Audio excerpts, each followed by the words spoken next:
BJP ने Hindu sentiment को वहाँ पोलराइज करके जम्मू में हिंदू वोट्स से 29 सीटें लाई, यहाँ मुसलमान पोलराइजेशन से इन लोगों को सीटें मिली।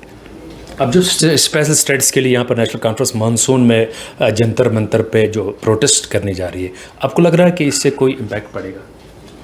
वो एक फिल्म आई थी मानसून मैरिज, मुझे लगता है it's a monsoon Jantar Mantar. अस्सलाम वालेकुम वरहमतुल्लाहि वबरकातुहू। नाज़रीन, आप देख रहे एन न्यूज़ और मैं हूँ आपका मेज़बान कबीर गिलानी। और इस वक्त हमारे साथ ख़ास मेहमान बात करने के लिए मौजूद हैं जो किसी तारुफ के मोहताज नहीं, अल्ताफ़ बुखारी साहब। अल्ताफ़ बुखारी साहब, आपका खैर मकदम है। आपका भी बहुत शुक्रिया, आप यहाँ आए और हमारे साथ बात कर रहे हैं। जी अल्ताफ़ साहब, अगर आज के जम्मू कश्मीर की सियासत के हवाले से बात करेंगे, जो पॉलिटिकल सिनेरियो है, आप कैसे देख रहे हैं इसको? देखिए, इस वक्त जो सिनेरियो पॉलिटिकल सिनेरियो, लोग कंफ्यूज हैं। आए दिन जो हुकूमत बरसर इक़्तिदार है वो आए दिन ऐसे वादे कर रही है जो अभी तक एक भी वादा पूरा नहीं हुआ है, नंबर एक। नंबर दो, अब लेटेस्ट उन्होंने 2 महीने से स्टेटहुड के कि हम दिल्ली जा रहे हैं स्टेटहुड लाने के लिए, जैसे स्टेटहुड कोई वहाँ डब्बे में बंद करी हुई है और वहाँ से लाने हैं। इसके लिए एक बाज़ाब्ता सिस्टम प्रोसीजर है जिसके तहत आपने इसको वापस लाना था। उसके लिए ग्राउंड वर्क इनको करनी चाहिए थी। 20 महीने हो गए हैं, जाके जंतर मंतर पे बैठने से ही स्टेटहुड नहीं मिलेगा। और मेरा मानना है कि जब तक ना आप दिल्ली को कन्विंस करें तब तक दिल्ली आपको कोई चीज़ नहीं देती है। ये नेशनल कॉन्फ्रेंस की रवायत रही है। 1947 में प्लेबिसिट की बात इन्होंने की, 53 में जाके 22 साल बाद 75 में कहा यह आवारगर्दी थी, फिर कहा ऑटोनॉमी लाएंगे, कभी सीरियस नहीं थे, कभी लाई नहीं। तो इसलिए इसमें इनकी सीरियसनेस नहीं है। अगर सीरियसली ये फॉलो करेंगे, कंसिस्टेंसी रखेंगे, एक प्रोसीजर के तहत फॉलो करेंगे तो क्यों नहीं आएगी। तो हमारा हक है, वादा है प्राइम मिनिस्टर का, उनको देना है। लेकिन नॉन सीरियसनेस की वजह से मुझे लगता है ये कभी भी कामयाब नहीं होंगे। लोगों ने काफ़ी उम्मीदें थी लोगों के पास जब उन्होंने अपना वोट कास्ट किया। इस बार जो है काफ़ी रेशो में अपना वोट लोगों ने दिया है, उसके बावजूद उनको वो चीज़ें जो बेसिक इम्यूनिटीज़, बेसिक फैसिलिटीज़ के अलावा लाख नौकरियाँ, गैस सिलेंडर्स की बात हो रही, बिजली फ्री की बात हो रही, काफ़ी चीज़ें थी लोगों की, लेकिन उनके साथ जो है नाइंसाफ़ी हो रही है। सर, नेशनल कॉन्फ्रेंस ने जो भी मैनिफेस्टो दिया था, मुझे नहीं लगता है उन्होंने उसका 5% भी उस पर अमल किया। शायद मुझे याद है कि खुद उनके लीडर ने कहा कि मुझे तो गलती होगी, मैंने मैनिफेस्टो ही क्यों दिया। अब जहाँ ऐसी सोच हो कि मैनिफेस्टो ही क्यों दिया, तो वादे कहाँ निभाएंगे ये। बहरहाल लोगों को जज करना है। इन लोगों को बार बार आजमाने के बाद धोखा लोगों ने खाया, तो मुझे लगता है लोग अब बालिग हो चुके हैं और उन्हें मालूम है कि कौन सी जमात कैसी है। अपनी पार्टी एक बड़ी पार्टी है जम्मू कश्मीर के अंदर, आप काम कर रहे हैं। हालांकि ज़मीनी सतह पे हर गांव, हर इलाके में आपके व्यक्ति है जो काम करे ग्राउंड जीरो, एक बड़ा अपोजिशन माना जाता है। लेकिन अगर यहाँ पर रीढ़ की हड्डी की बात करेंगे, जो मेवा सनत यहाँ पर है, एप्पल इंडस्ट्रीज़ में काफ़ी सालों से नुकसान पे नुकसान होता जा रहा है। लोग कर्ज़ों में डूब चुके हैं, बैंक का कर्ज़ है, बाकी परेशानी है। तो उसके लिए सरकार से उन्होंने काफ़ी बार अपील भी की थी कि हमारा KCC लोन वे ऑफ किया जाए, लेकिन उसका अभी तक कोई रिजल्ट सामने नहीं आया। देखिए, मैंने कहा ना, जम्मू कश्मीर में इस वक्त जो हुकूमत है या जो हुकूमतें रही हैं पिछले 75 साल, इन्होंने किसी इशू पे सीरियसनेस नहीं दिखाई। जब कैजुअलनेस दिखाई जाए तो कैसे मसले हल होंगे। इन सब चीज़ों को अगर किसी को ये समझना है, 60% आबादी एग्रीकल्चर पर मबनी है, जो जिसमें मेजर है हॉर्टिकल्चर है। जब तक ना हम उस 60% इंडस्ट्री की तरफ तवज्जो दे दें और प्रायोरिटी पे दे दें और पूरी सीरियसनेस से दे दें, हम कुछ नहीं कर सकते। मैंने कहा casual approach is not going to help us. तो अभी जो सूरत हाल है, हालांकि एक तरफ से बीजेपी के जो लीडर्स हैं वो कह रहे हैं कि NC बहुत जल्द सरकार यहाँ पर छोड़ सकती है। तो आपका नज़रिया क्या है, क्योंकि आप इसमें बहुत ज़्यादा गहराई में हैं, आप एज ए पॉलिटिशियन क्या लगता है? मुझे नहीं लगता है नेशनल कॉन्फ्रेंस कभी सरकार छोड़ेगी। क्यों? अगर इनको प्यार किसी चीज़ से, वो इनको पावर से है, तो ये क्यों छोड़ने लगे। और इनका वर्कर का काम होता है, इनका वर्कर खुश है, उसकी जो वो ठेकेदारी चलनी है वो भी चलती है, उसकी जो सरदारी चलनी है गांव में वो भी चलती है, तो उसको तो उतना ही चाहिए। तो ये क्यों छोड़ेंगे? मुझे नहीं लगता है।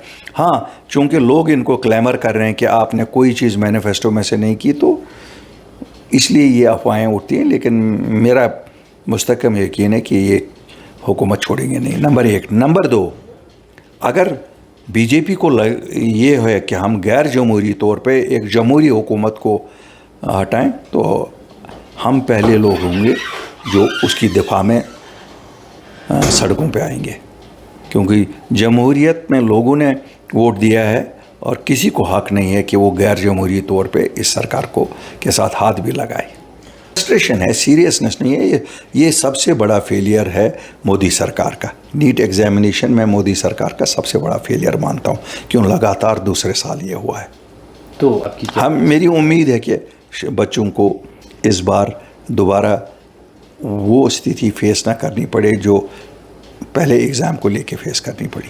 फिलहाल जो आने वाले समय में पंचायत इलेक्शंस की बात हो रही है, क्या अपनी पार्टी हर इलाके में अपने कैंडिडेट्स? इंशाल्लाह हम 11 पूरे हैं इलेक्शन के लिए, बाकी अल्लाह तक है कि क्या सक्सेस मिलती है क्या नहीं मिलती है। तो इलेक्शन आप चाहते हैं कि बहुत जल्दी हो जाए? हम तो कहते हैं, क्योंकि 17,000 पंचेस और सरपंचेस बनेंगे, ग्रास रूट डेमोक्रेसी उसी से आएगी।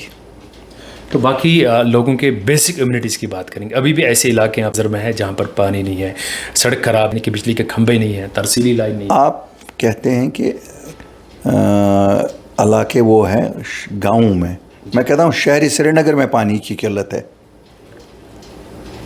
मैं टस से मस नहीं हो रही है सरकार। आप देखिए पैडी कल्टीवेशन जोरों पे, वहाँ पनीरी लगाने के लिए इरिगेशन फैसिलिटीज़ नहीं है, कोई चीज़ नहीं हो रही है।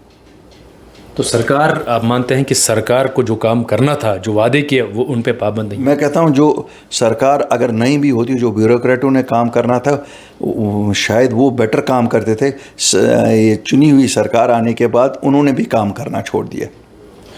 एक तरफ से आपका हाउस में कोई भी एमएलए नहीं है, लेकिन दूसरी ओर लगातार लोग बाकी पार्टियों से आकर आपकी पार्टी यहाँ पर ज्वाइन कर रहे हैं, इसकी क्या वजह हो सकती है सर? शुक्र अल्हम्दुलिल्लाह हमारी सच्चाई, क्योंकि 20 महीने गुजरने के बाद लोगों को अब समझ आया है कि जो बाकी इलाकाई पार्टियां यहाँ थी, जो भी उन्होंने कहा वो झूठ और ढकोसला था।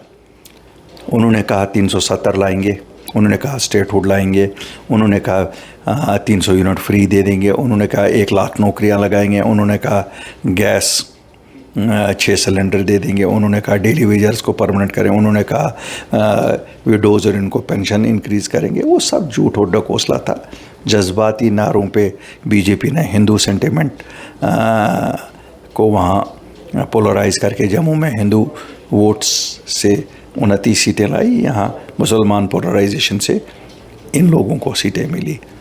अब जो स्पेशल स्टेट्स के लिए यहाँ पर नेशनल कॉन्फ्रेंस मानसून में जंतर मंतर पे जो प्रोटेस्ट करने जा रही है, आपको लग रहा है कि इससे कोई इम्पैक्ट पड़ेगा? वो एक फिल्म आई थी मानसून मैरिज, मुझे लगता है it's a monsoon Jantar Mantar trip और कुछ नहीं। यानी कोई इससे हल नहीं होगा? कोई भी हल नहीं होगा, क्योंकि जिनसे लेना है उनको मुक्का दिखा के कुछ नहीं मिलने वाला है।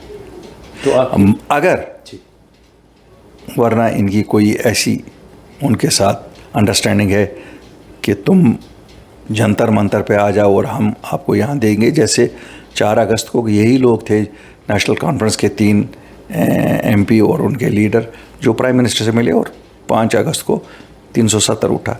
तो अगर ऐसी कोई अंडरस्टैंडिंग है तो उसके बारे में मैं नहीं कह सकता हूँ, लेकिन हमें नहीं लगता going by the record of national conference की ये कभी सीरियस नहीं है कोई चीज़ वापस लाने में वहाँ से। अगर जम्मू कश्मीर में देखा जाए आपका बड़ा नाम है, लेकिन अब लोगों से, लोग तो नाराज़ एक तरफ से हुकूमत से हैं, आपकी पार्टी की तरफ से एज ए सरबराह क्या कहेंगे लोगों को? मैं लोगों को कहूँगा कि आपने फैसला अगर ज़रा सा इनके पास्ट रिकॉर्ड को मद्देनज़र रख के किया होता तो शायद आप इन जमातों की तरफ एक वोट भी नहीं देते। बराए करम अब आपने आज भी देखा है कि इन्होंने फिर धोखा दिया है, तो आगे को उन नुमाइंदों को सामने लाइए जो सच पे मबनी सियासत करे और वही कहें जो आपका दर्द है, जिससे आपका दर्द दूर हो जाए। बहुत बहुत शुक्रिया थे हमारे साथ जनाब अल्ताफ़ खारी साहब, जो कि यहाँ पर अपनी पार्टी के सरबराह हैं और आज भी काफ़ी लोग जो है इनके ऑफिस पे आप पे ज्वाइन करते हैं, बाकी पार्टियों से निकल कर इनके पास आते हैं, क्योंकि इनकी देनतदारी और सच्चाई की वजह से आज भी लोग आते हैं। लेकिन हालांकि ग्राउंड में इनका कोई भी MLA इस समय नहीं है, उसके बावजूद भी ये डंके की चोट पे बात रखते हैं और हुकूमत से इनकी भी गुजारिश है कि लोगों का काम ग्राउंड ज़ीरो पे कीजिए, तब जाके कहीं ना कहीं जो है लोगों के जो मसाइल हैं वो हल हो। एन न्यूज़ के लिए कबीर गिलानी।